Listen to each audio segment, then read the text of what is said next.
very straightforward. They know what my intentions are. They know my intentions are to find those who did this, find those who encouraged them, find those who housed them, find those who comfort them, and bring them to justice. I made that very clear. There is no doubt in anybody's mind with whom I've had a conversation about the intent of the United States. I gave them ample opportunity to say they were uncomfortable with our goal. And the leaders you've asked about have said they were comfortable. They said, we understand, Mr. President, and we're with you. Mr. President, the Attorney General is going to ask for enhanced law enforcement authority to surveil and do other things to disrupt terrorism that might be planned here in the United States. What will that mean for the rights of Americans? What will that mean for Americans? Terry, I ask you to talk to the Attorney General about that subject. He'll be prepared to talk about it publicly at some point in time. But what he is doing is he's reflecting what I said earlier in my statement, that that we're facing a new kind of enemy. Somebody so barbaric that they would fly airplanes into buildings full of innocent people. And therefore, we have to be on alert in America. We're a nation of law, a nation of civil right. We're also a nation under attack. And the Attorney General will address that in a way that I think the American people will understand. We need to go back to work tomorrow, and we will. But we need to be alert to the fact that that these evildoers still exist. We haven't seen this kind of barbarism in a long period of time. No one could have conceivably imagined suicide bombers burrowing into our society and then emerging all on the same day to fly their aircraft, fly U.S. aircraft into buildings full of innocent people and show no remorse. And this is a new kind of evil. And we understand, and the American people are beginning to understand. Now, this crusade, this war on terrorism, is going to take a while, and the American people must be patient. I'm going to be patient, but I can assure the American people, I am determined. I'm not going to be distracted. I will keep my focus to make sure that not only are these brought to justice, but anybody who's been associated will be brought to justice. Those who harbor terrorists will be brought to justice. It is time for us to win the first war of the 21st century decisively, so that our children and our grandchildren can live peacefully into the 21st century. Patsy. Military to get ready. Should the American people be ready to expect casualties in this war? Patsy, the American people should know that my administration is determined to find, to get them running, and to hunt them down, those who did this to America. Now, I want to remind the American people that the prime suspects organization is in a lot of countries. It's a widespread organization based upon one thing: terrorizing. They can't stand freedom. They hate what America stands for.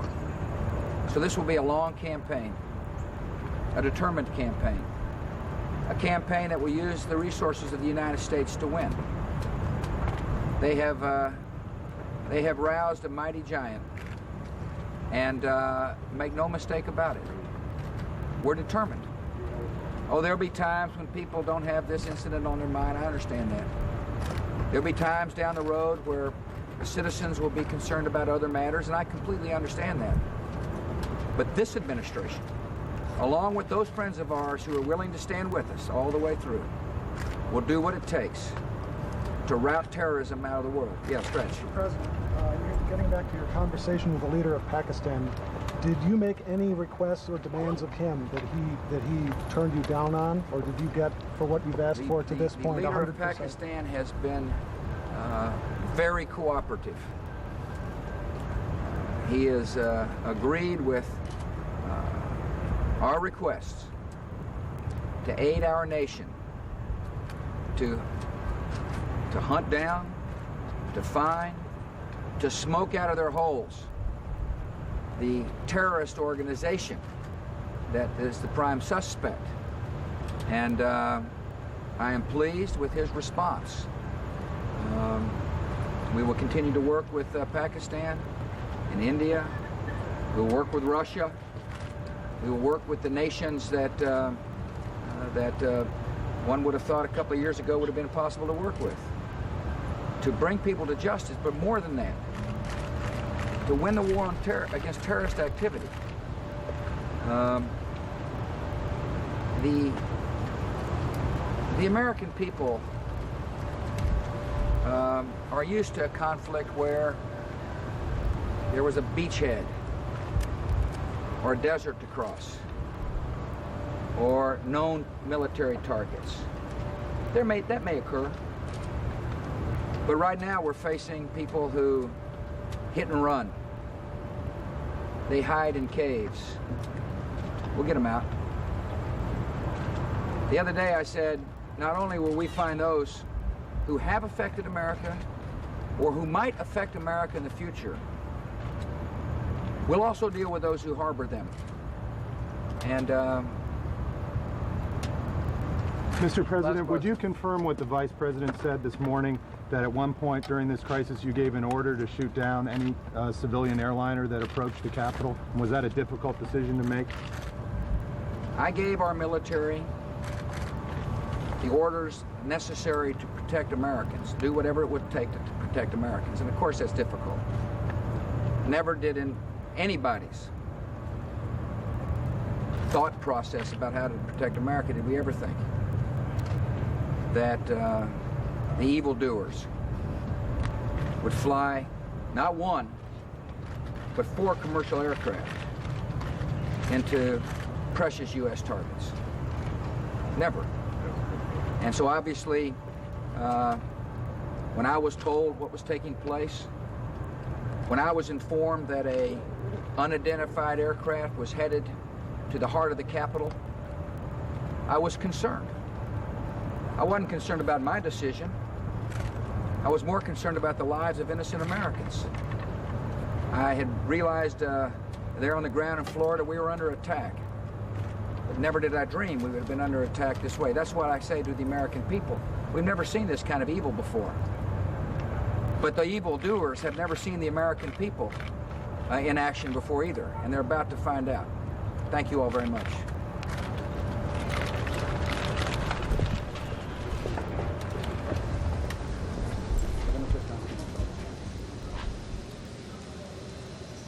The president keeping up his tough rhetoric as he vows once again to hunt down and punish those responsible for those terrorist activities that we've experienced in this country in the past week, and to win the war against terrorism. I want to run the president's comments across a couple of folks in the audience here. Chris, go ahead. You're active military, I believe, right? Yeah, yes, ma'am. I'd just like to say, first off, I'm proud to be an American, proud that the country's come together for us in these last few days, and hopefully it'll keep it up. Hopefully the challenge will be in the next few weeks and months, however long it takes for us to go ahead and do our job, that you stand behind us, all of us here in this room, all across the country, everywhere, that things get done and the flow of patriotism continues. Tim. Well, I just wanted to kind of expand on what President Bush said. However unfortunate the attack took place on the World Trade Center, it is unfortunately most appropriate because it is an attack on not only the United States, but on the world. That's all I wanted to say. All right, and over here to the top row. This is Omar. Omar. Bush labels bin Laden as a prime suspect, but not that I agree. Not that I'm saying he's innocent. I am saying, that he's innocent or that he is. But what I'm saying basically is that how can he label him as a prime suspect when there's no facts, no proof? Is America making the same mistake as they did with Richard Jewell in the Centennial bomb? How do you know they have no facts and no proof? The fact they have, for example, the cell phone recording or whatever they bugged. They got a lot more than that, I think. It's not just a cell phone. that's going to bring this guy down, I don't think. But I understand what you're saying. I honestly, I don't mean to undercut what you're saying, but I think there's a lot more evidence that points in the direction of this man and those who follow him than we are being led to believe and that we even know about. Okay, Mohammed. I strongly believe that the U.S. has every single right to retaliate. As of right now, time is of the essence. The U.S. needs to come up with a strategic plan to, just like President Bush said, smoke out these terrorists and perpetrators. However, we have to be very strategic in that we don't kill innocent Afghanis because, just like the old cliche goes, an eye for an eye makes the whole world go blind. Let me bring two more guests into the conversation here. With us now is CNN national correspondent Mike Boettcher. Mike has been following the investigation all along here, and former CIA senior analyst Stanley Bedlington is also with us. Mike, very quickly, if you could bring us up to date on the latest in the investigation. Well, Bobby, the activity now is in Delray Beach, Florida, where the FBI is currently at an apartment of two people who shared that location, apparently, from the information we have derived. They arrived there this morning. They had first been there earlier in the week, but have come back with 12 agents, some of them wearing protective gear. We have a crew on the way, CNN correspondent Susan Candiotti. They are going into the building with boxes and extension cords and coming out with garbage bags full of items that you would suspect would be some sort of evidence. The two men who shared this apartment are Saeed Al-Ghamdi and Ahmed Al-Nami. Both of those men were on the United flight that crashed into Pennsylvania into a field. So that search is ongoing. We should have more information on that. They have a suburban park there with a trailer behind it. The FBI does, so it looks like they plan on taking a lot of things from that particular apartment. And again, another Florida connection. Now we have a second location that was an apartment where we are told that the FBI has received very useful information. That information coming from our Washington, D.C. Bureau, and Eileen O'Connor, our correspondent there. This apartment was in Jersey City. FBI was there yesterday, and that apartment belongs to Ayib Ali Khan and Mohammed Azmath. Now, these two men were arrested in Fort Worth, Texas, and taken off, detained in Fort Worth, Texas, and taken off an Amtrak train. They are now in New York. They originally, on the day of the terrorist attacks, had been on a flight from Newark, New Jersey, on their way to San Antonio when that flight was diverted to St. Louis after the attacks. They then took a train on the way to San Antonio, but they were stopped in Fort Worth. And again, they are being questioned. They are being detained on immigration charges, nothing more right now. And we have two people in custody with material witness warrants. One of those men was arrested at New York Kennedy Airport, I believe on Thursday. He had a fake pilot's ID. And the second man that is in custody with the material witness warrant was on that list of 25 people that the INS was detaining for immigration purposes, but these are people that federal agents want to talk to, and they're deriving much information from these people as well. Bobby? All right, Mike, stand by if you will. We have a couple of questions about those material witnesses, but I want to ask Stanley, the more that we learn about the suspects who died in these terrorist attacks, we're starting to learn that they may have been under surveillance in this country or may have been on terrorist watch lists. If that is the case, why were they being allowed free access in this country? Well, I'm not certain. It is a free country. I think that is the main answer. And until people have actually committed a crime, then it's very difficult to take action against them. All you can do is basically try and keep them under as much surveillance as is possible under the law. And some of them may have received military training, as we understand it, also in this country. How does that happen?